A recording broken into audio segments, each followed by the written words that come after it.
Hi, friends. Again, thank you so much for doing this for us. So the purpose of this video is going to be to give you some context of the overall session and how this plugs into a first year core members development. That way you kind of know where it is that your reflection is specifically going to be useful and integral for them to really dig deeper into their leadership. And so first of all, this is a reflection space as an end of year kind of like wrapping up of the first year experience. And so this is specifically going to take place next Saturday at our last ACC. They will be in smaller groups with their MTLDs. It's only going to be first years. It's actually going to be plugging in to, let me skip the forward view here. I can show you how it plugs in with this thing. Okay, here we go. They're here, so they're at this ACC First Year Core Member Reflection Space, which is just the launching point of the reflection. And then from here, we're gonna use the same materials, the same questions, and like the reflection brainstorming. They're gonna come back with into an end of year closeout with their MTLD that's happening in May, June, as we wrap up the year. And then there will be a kickoff conversation with their MTLD in July, August, then all for kickoff, that's ACKO in August, and then the second year core member summit in September. And so by the time that they create like action plans and start to really like solidify what the brainstorming and the reflections really brought about and how they're gonna make changes moving forward, it's not gonna happen until about August or September.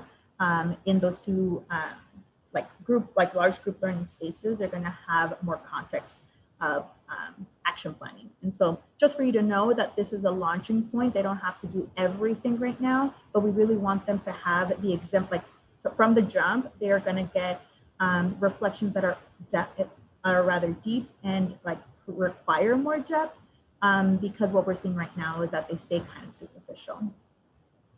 And so in this space, there are going to be three main categories or three main sections. And this is a total of 90 minutes. Each section is roughly about like 20.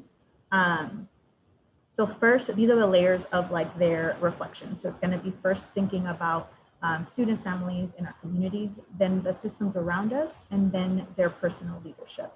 And so each one of these sections is going to have one video from an alum that is reflecting in depth in a similar way as they're reflecting. So that way they kind of have an exemplar before they actually go in and go really deep, or hopefully go really deep.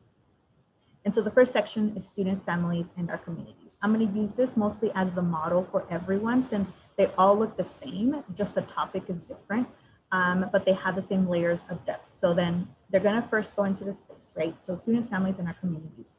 They're going to get the first 5 minutes to reflect on and name 3 students. The high achiever or a high achieving student, a student that made tremendous growth, and then a student who has been hard to reach.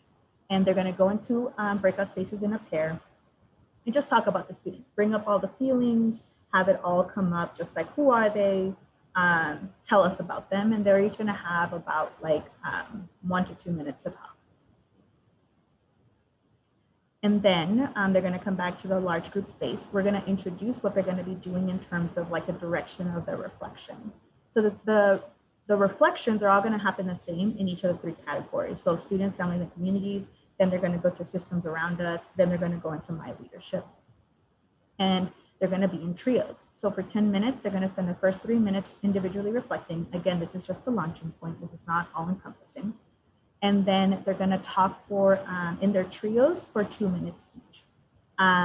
They are going to have their own kind of like digital interactive notebook where they're taking notes. They have all the questions in there. And then so their role is to like, as they're reflecting, jot down their notes there. And it's the same template or the same like digital document that they're going to be using like throughout the summer as they meet with their MTLDs. And then they come into the second year summit next school year. So anyway, back here.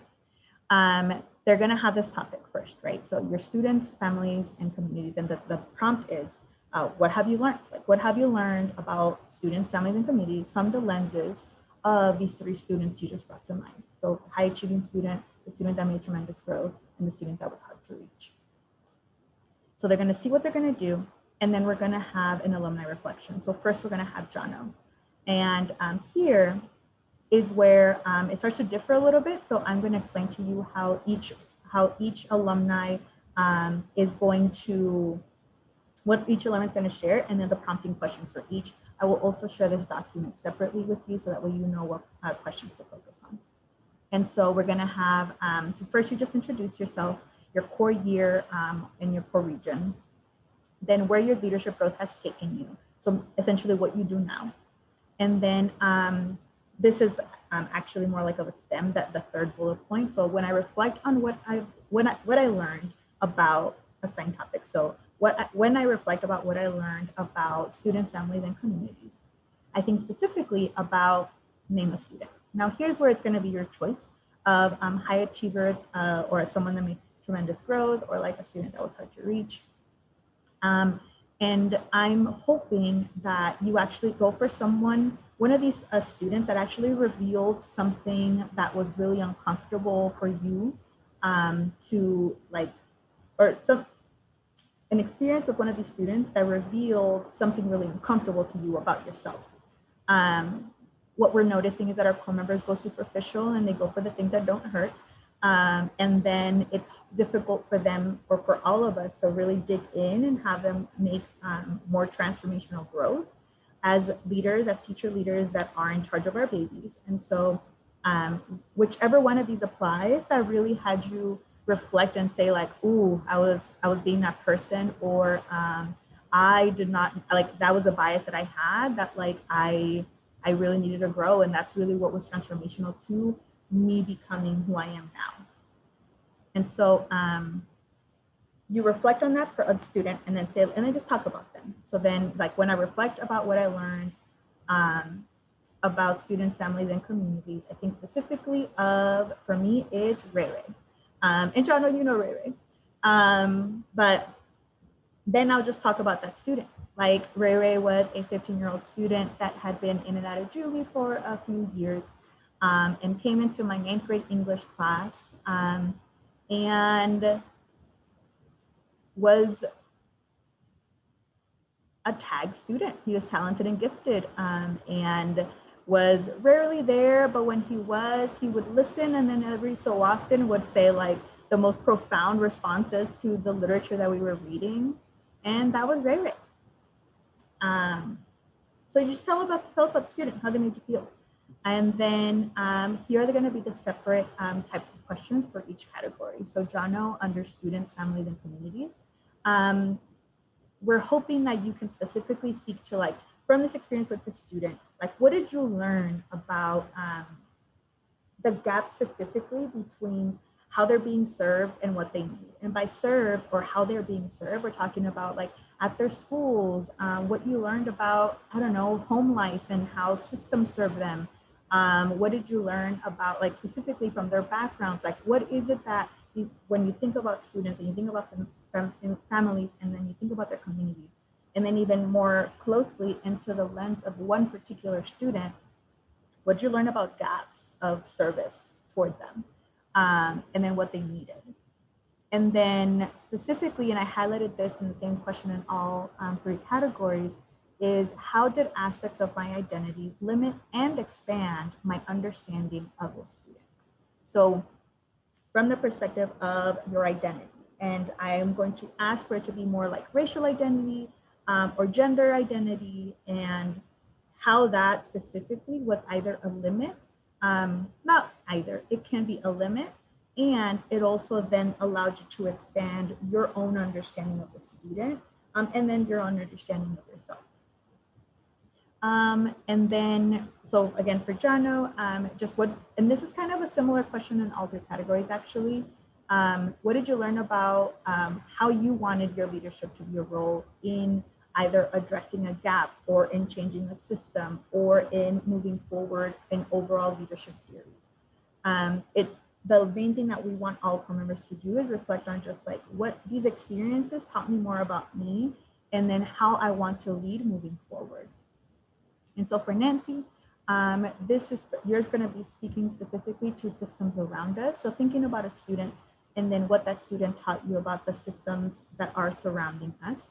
And then one hard truth or one critical hope that you learn. So again, this one's a little bit more of like the digging into the things that make us really uncomfortable. How did aspects of your identity limit and expand your understanding of the student? In this one, it's particularly the student and also like the system that we're in, whether it was something that you benefited from, and then could not see further from, or didn't know further from, or the opposite, or vice versa.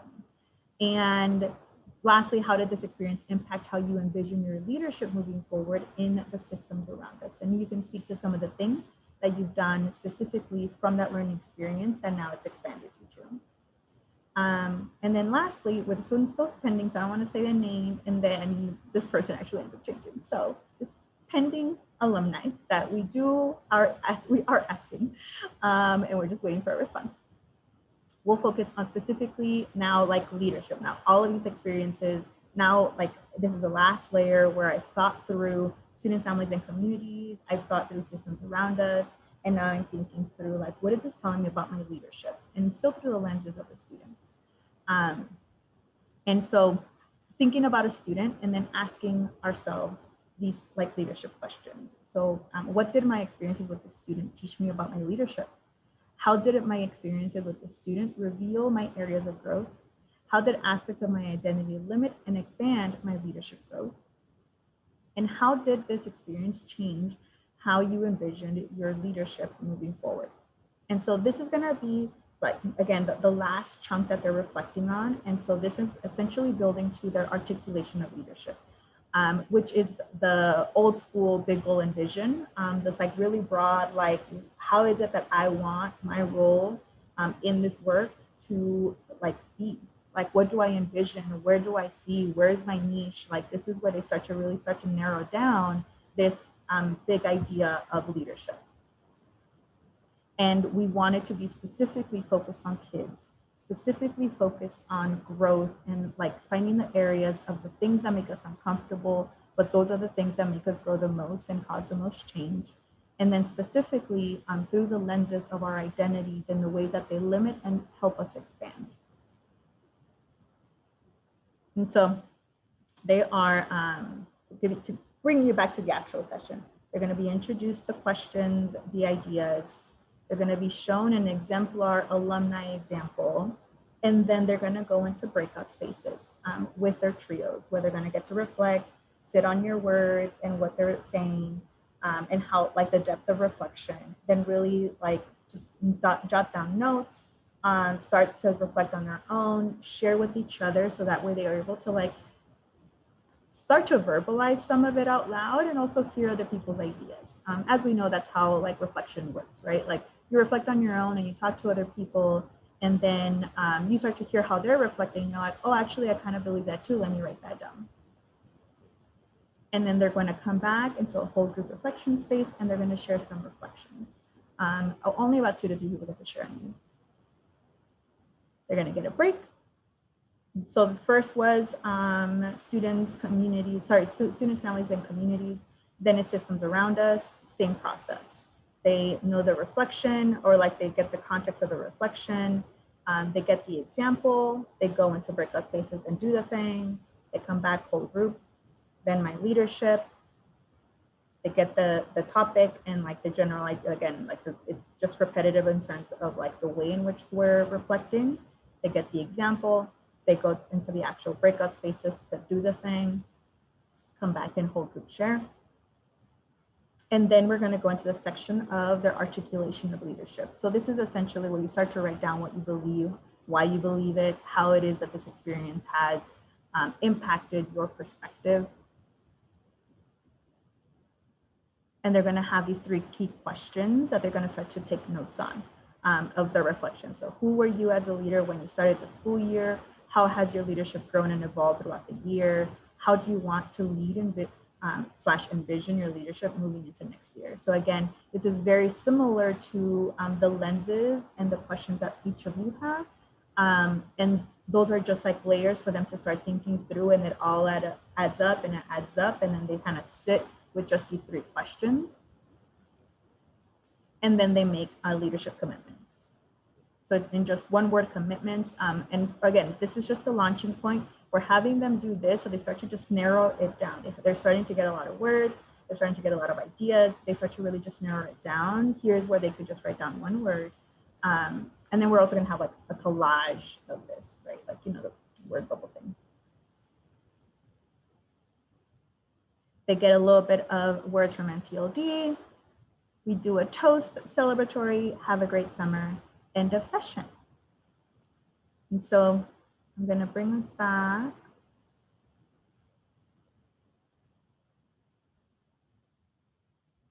To this. So again, each of your reflections is gonna be integral for them to go into depth, for it not to be some like, you know, whatever reflection that of like something they're filling into a box.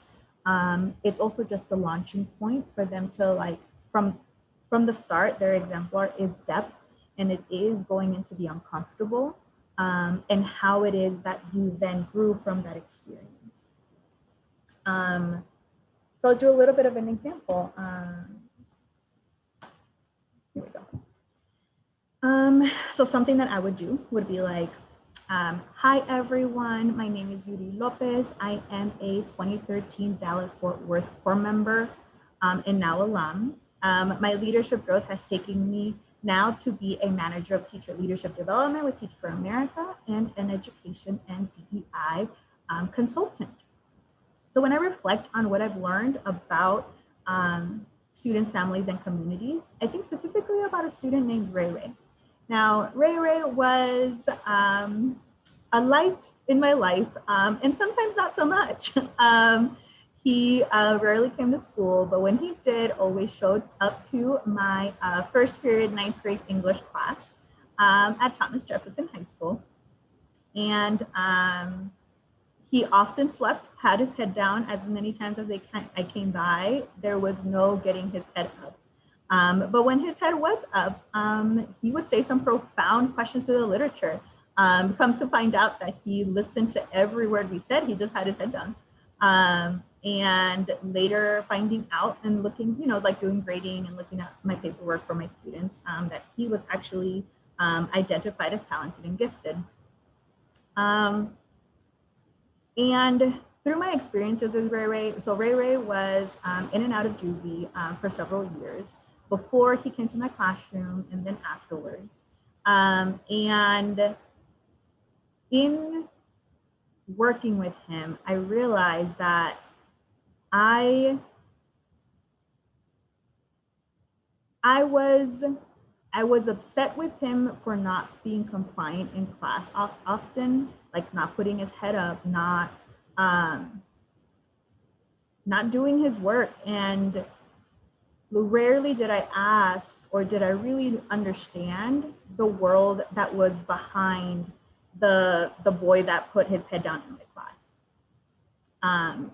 As I got to know him and find out that like he was raised by his grandmother, and he actually commuted from Oak Cliff to North Dallas because his grandmother worked in North Dallas. And so it just was easier for her to drop him off to school there, make sure he got to school there. And then she was sick. And so when she got sick, it became really difficult for them to earn money, and which is the reason why he started stealing. And as he stole, he was caught. And so I think when I think about the gaps between how students are being served and really what they need, is that we were providing, and by we, I mean our school, our educational system, we were providing this particular student, Ray Ray, and his family with something that I realized they don't think they need. in those moments, when we talk about you know, rules, or we talk about like at the time of the STAR test, and we talk about like writing an essay. What does writing an essay do to Ray Ray's life right now, right? Like in that moment, what did it do for him? And as much as we pushed it and the things that I would get upset about in the classroom, it wasn't what he needed. What he needed was support of like financial support, first of all, food security, second of all. And I didn't ask those questions, and nor did the school, nor did anyone around. And so he took matters into his own hands. And I realized that within my identity,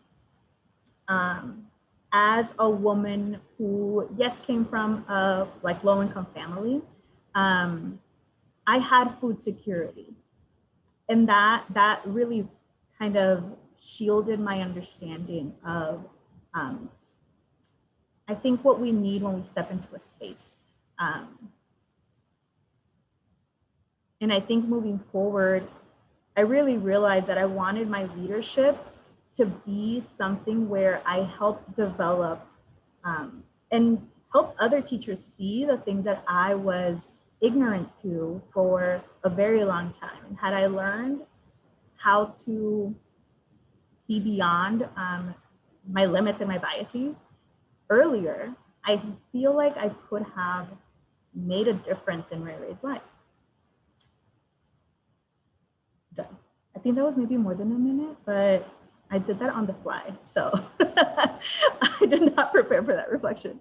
But it is a true story. And I just like forced myself to do it in a minute right now. I don't even think whatever, however long it took.